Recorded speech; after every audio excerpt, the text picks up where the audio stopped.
What number can I dial for you? I'm sorry to disturb you, miss. Can you connect me to the Elysee, 1528? I want to speak to Sophia Blake. Right away, sir. Sophia Blake, who's speaking? Miss Blake? This is Gus MacPherson. Can we meet? I'd like to clarify a few points with you. Meet me in an hour at the restaurant Chez Alexandre. We can talk there.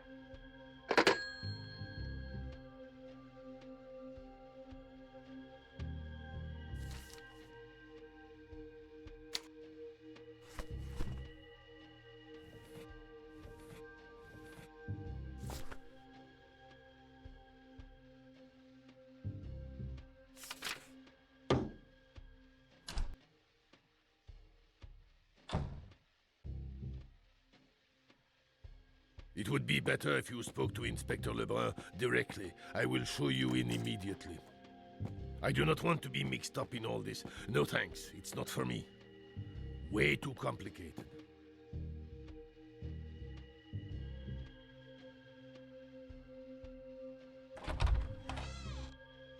Ah, Mr. MacPherson, I was just thinking about you. Good to see you again. Have you brought me any more culprits? You've got very little on Halloween, Inspector. Unless you have further evidence, your culprit will soon be a free man, cleared of all suspicion. I have some solid witnesses, and moreover, a very accurate witness sketch. Thank you. You heard his story. Elouin did not kill the whites. He didn't even know them. Like you, Elouin is a mercenary, Mr. MacPherson. Ready to do anything for a little money. I continue to doubt his guilt. You're not a judge, Mr. MacPherson. But if you think you can prove his innocence, go ahead. I'm not giving up, Inspector. Quite the opposite. I will be back when I have some news. Fine, MacPherson. Come back whenever you want. You know where to find me.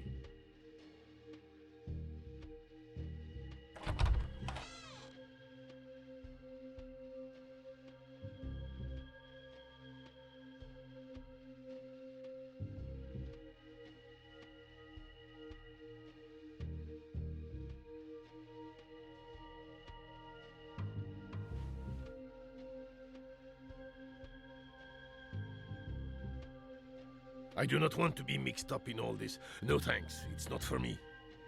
Way too complicated.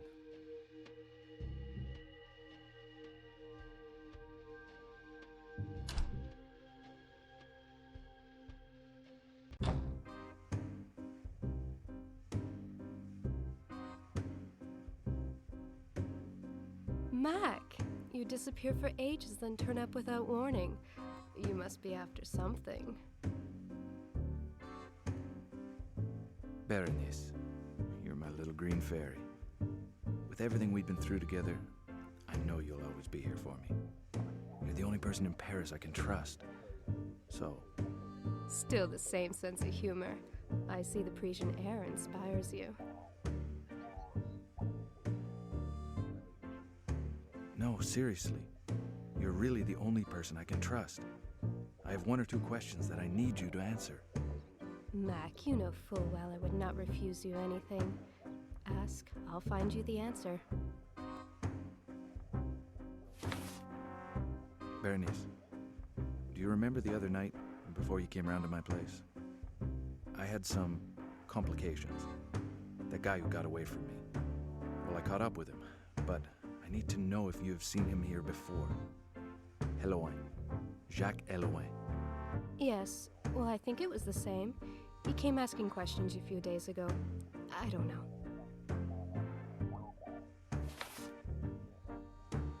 Bébé, those beautiful eyes of yours surely saw a beautiful stranger.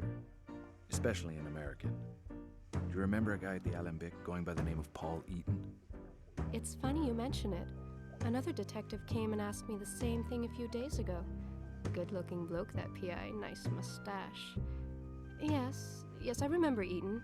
He was hanging out with the Alembic crowd last month.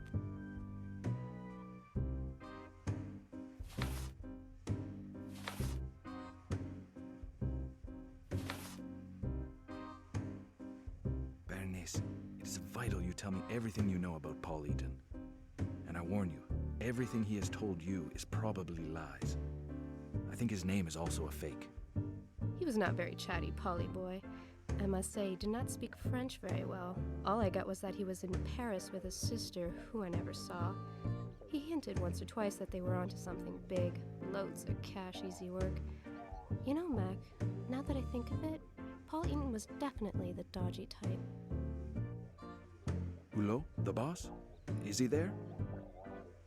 Maybe he noticed some things that you missed, baby. You know, you might have been too busy staring at that tall, dark American to notice anything peculiar about him. Albert is not here. I was supposed to meet him here this morning, but he's not come by today. You know, Mac, Albert Hulot has not changed. He is as weird as ever. If I see him, I will tell him you're looking for him.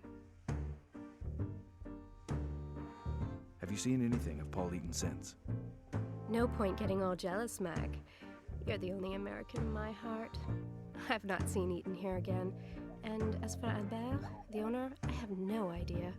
I suspect Paul pulled off the scam of the century and fled to Borneo. Berenice, I'm just asking you to be careful. This business is complicated and more dangerous than it seems. Anyway, I'm off. See you soon. Ciao, Mac. Take care.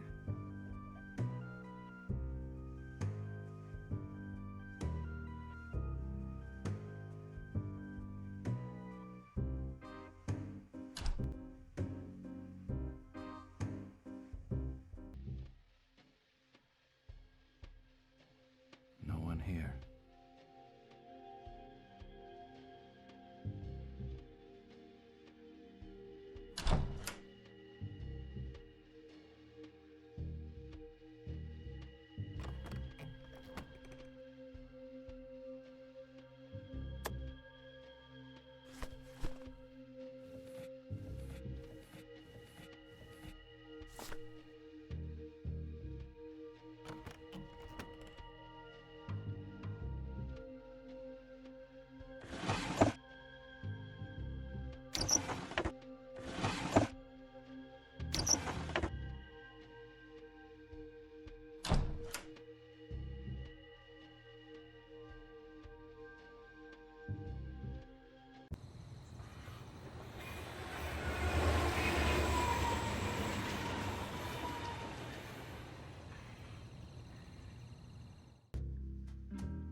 Good evening, sir.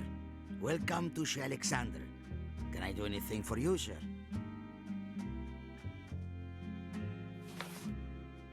A table has been booked under the name of Blake, Sophia Blake. I'm here to meet up with the lady. My name is Gus MacPherson. This way, please, sir.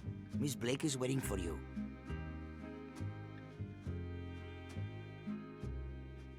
If you want to see me, Mr. MacPherson, I imagine it's because you've made some headway. Actually, several new occurrences have come to light. Occurrences that require an explanation from you, Miss Blake. I don't understand, Mr. MacPherson. What do you mean? What I have learned totally contradicts what you said about the Whites. Who were they really? Ruby White was my younger sister, and Regis White was her husband. I already told you, Mr. MacPherson. There is one small detail in all this that you failed to mention. The head of Baphomet. Does that mean anything to you, Miss Blake? I don't know what you're talking about, Mr. MacPherson. Should I?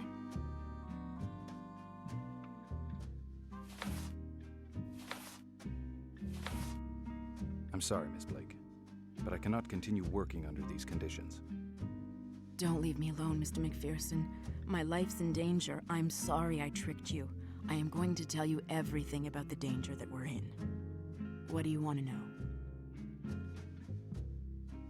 In the course of my investigations, I was told about a much coveted object, the head of Baphomet. Does that mean anything to you? The object has been in my husband's family for generations, Mr. MacPherson. I didn't lie to you. Grégoire de Alpin stole it from us.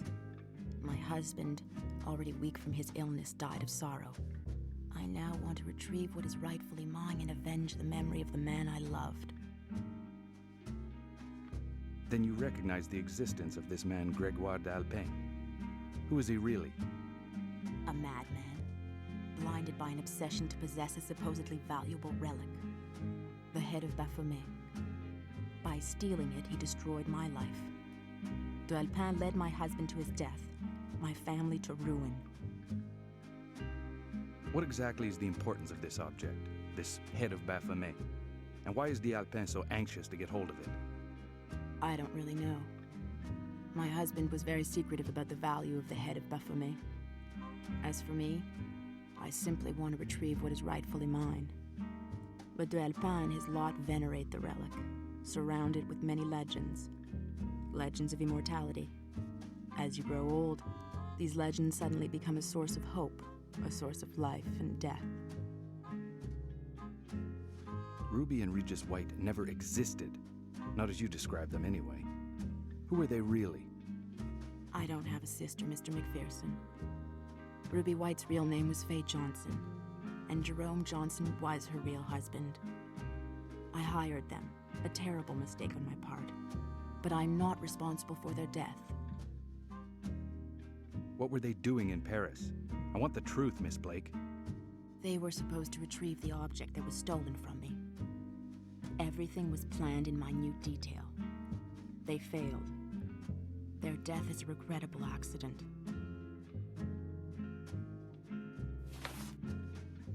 Why so many identities?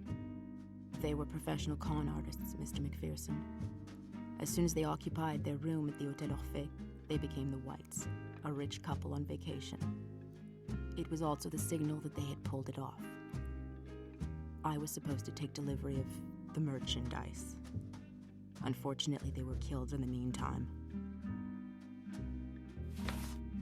Who, in your opinion, killed the Whites? The Whites were criminals, Mr. MacPherson. They made a foolish mistake. They're dead. Aside from their own carelessness, it can only be because of the man who is behind all of this, Grégoire d'Alpin. Do you think the killer will strike again?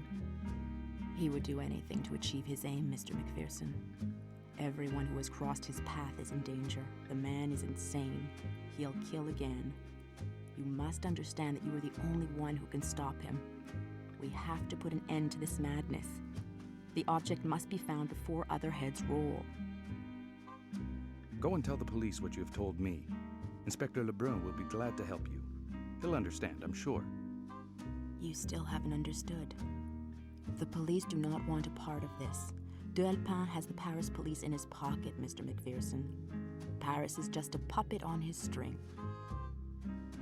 That is a tragic story, Miss Blake. Why didn't you tell me the truth from the outset? I was alone in Paris, confronted by a fearless enemy. I had to act quickly and discreetly. If you had refused to help me, Mr. MacPherson, I would have had no one else. I didn't want to be dishonest with you. Supposing I refuse to continue the investigation? It's too late, Mr. MacPherson. We can't back out now. The Whites are dead. This doorman is dead. Your patron is dead. Would you be able to live with new victims on your conscience? Innocent people you've met, questioned? Find me the head of Baphomet and the problem will be resolved. Well, if you put it like that, I agree to carry on, Miss Blake. You see, we can reach an agreement, Mr. MacPherson.